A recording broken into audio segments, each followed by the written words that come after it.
दोस्तों आप सभी ने देखा होगा, लोग कहते हैं कि लोन लेना बहुत बुरी बात है और किसी के सिर पे लाखों रुपए का लोन हो गया था इसलिए उसको रात भर नींद नहीं आती थी। तो आज मैं आपको बताने जा रहा हूँ तमाम तरीके जिनसे अगर आप लोन लेते हैं तो लोन लेके आप पैसे को मल्टीप्लाई कर सकते हैं और हो सकता है उस लिए ही लोन की वजह से जो आपकी आज की फाइनेंशियल कंडीशन है वो इम्प्रूव हो जाए और कल को जाके आपको बहुत बड़ी वेल्थ बनाने में ये लोन आपकी मदद करेगा। नमस्कार दोस्तों, मैं सीए सत्यम गुप्ता एक बार फिर से आप सभी का स्वागत करता हूं हमारे इस नए वीडियो में, जहां मैं आपको वो तमाम तरीके के लोन के बारे में बताऊंगा और प्लस लोन लेके कैसे पैसे को मल्टीप्लाई करते हैं वो भी आपको समझाऊंगा। तो आज का वीडियो बहुत ही इंटरेस्टिंग होने वाला है, जुड़े रहिएगा हमारे साथ। चलिए स्टार्ट करते हैं आज का ये इंटरेस्टिंग वीडियो। तो दोस्तों अगर आपको लोन लेके कोई भी चीज बढ़िया करनी है, सबसे पहले आपको पता होना चाहिए कि एक गुड लोन क्या होता है और एक बैड लोन क्या होता है। छोटा सा एक डिफरेंस है। देखिए, बैड लोन हर वो लोन होता है जिसको लेके आप ना कंजम्पशन के लिए यूज कर लेते हैं। तो अगर आपने कोई भी कंजम्पशन के लिए लोन ले लिया, सपोज अगर आपने कंजम्पशन के लिए मोबाइल फोन बाय किया, वो लोन लिया, तो वो एक बैड लोन की कैटेगरी में है। आपने पर्सनल लोन लिया, आपने किसी भी डेस्टिनेशन पे विजिट करने के लिए, टूरिस्ट प्लेस पे घूमने के लिए, तो वो एक बैड लोन की कैटेगरी में आता है। आपने कोई लोन लिया, पर्सनल लिया किसी ऐसे खर्चे को मीट आउट करने के लिए जो कि सपोज आपके घर में शादी थी और आपने लोन लेके वो शादी कर दी, तो ये सब जो लोन होते हैं वो बैड कैटेगरी में आते हैं। इनको लेके कभी भी आप अमीर नहीं बन सकते। ये सारे लोन हमेशा आपको गरीब बनाने की तरफ आगे बढ़ेंगे।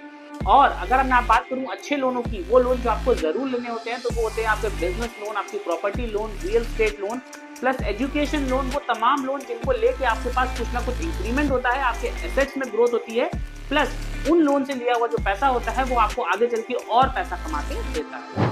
दोस्तों सेकंड पॉइंट जो मैं आपको बताने जा रहा हूँ वो होता है लिवरेज।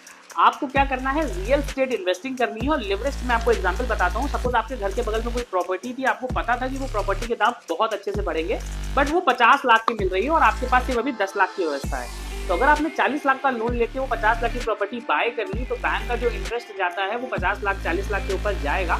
हो सकता है कि साल का ना आप 4 लाख 3 लाख रुपए इंटरेस्ट दे दें, बट अगर वो प्रॉपर्टी की वैल्यू 3 साल में डबल हो जाती है, तो आपने ना 3 साल में दिया 12 लाख रुपए का इंटरेस्ट और वो प्रॉपर्टी अगर 1 करोड़ की हो गई, तो सोचिए आपने 3 साल में बिना कुछ करे 30 लाख रुपए का मुनाफा कमाया।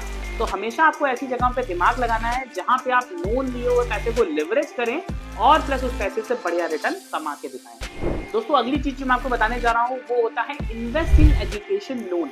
देखिए मैं आपको बताऊं, अगर आपकी फाइनेंशियल कंडीशन सही नहीं है आपके घर की और आपको कुछ ऐसा कोर्स करना है जिसको आपको पता है कि वो पैसा लगाने के बाद आपको बढ़िया सी जॉब मिल जाएगी या आप कोई बहुत बढ़िया सी स्किल सीख सकते हैं, तो ऐसी चीजों के लिए आपको लोन जरूर लेना है। क्योंकि अगर आपने लोन नहीं लिया, वो स्किल नहीं कमाई, तो हो सकता है जिंदगी भर आप कुछ ना कर पाए। प्लस अगर आपने 3-4 लाख का लोन लेके वो कोर्स कर लिया, उसके बाद अगर आपको 20-25 लाख का पैकेज लग जाता है, तो आप मात्र 2 से 3 साल में वो लोन पूरा चुकता कर देंगे और जिंदगी भर के लिए जो आपने सीखा है वो आपके साथ रहने वाला है।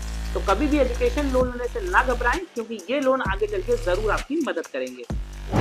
दोस्तों तीसरे तरीके के जो लोन होते हैं ना, वो हम लोग बात करते हैं बिजनेस के लिए। जैसे मैंने आपको बताया था प्रॉपर्टी वाला केस, सेम उसी तरीके से अगर आपको बिजनेस करना है और आपके पास कोई ऐसा बढ़िया सा प्रपोजल आ चुका है या फिर आपके पास कोई ऐसा बढ़िया सा वर्क ऑर्डर है जिसको करके आप लाखों रुपए कमा सकते हैं, बट आपके पास कैपिटल नहीं है, तो जरूर बैंक को अप्रोच करें, किसी एनबीएफसी को अप्रोच करें, कहीं भी ऐसी जगह जाएं जहां से आपको फंड की व्यवस्था हो सके। कभी भी बिल्कुल ये ना डरें कि लोन लेना बुरी बात है, क्योंकि अगर आपने लोन लेके थोड़ा बहुत इंटरेस्ट देके वो प्रपोजल हासिल कर लिया और उसको कंप्लीट किया, तो आपको पता भी होगा कि उसमें से इतना बढ़िया रिटर्न मिलेगा कि आप बैंक का इंटरेस्ट और प्रिंसिपल रीपे करने के बाद भी आपको एक मोटा अमाउंट बच जाएगा। तो कभी भी बिजनेस एक्सपेंशन की तरफ देखें तो जरूर बैंक का सहारा लें।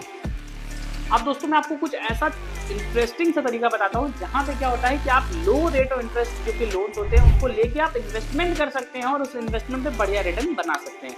अब मैं आपको एग्जांपल बताता हूँ। बहुत सारे ऐसे ऑप्शंस आपने देखे होंगे, जैसे आपका क्रेडिट कार्ड हो गया, उसके ऊपर आपको ना 50 डेज का फ्री इंटरेस्ट पीरियड मिलता है।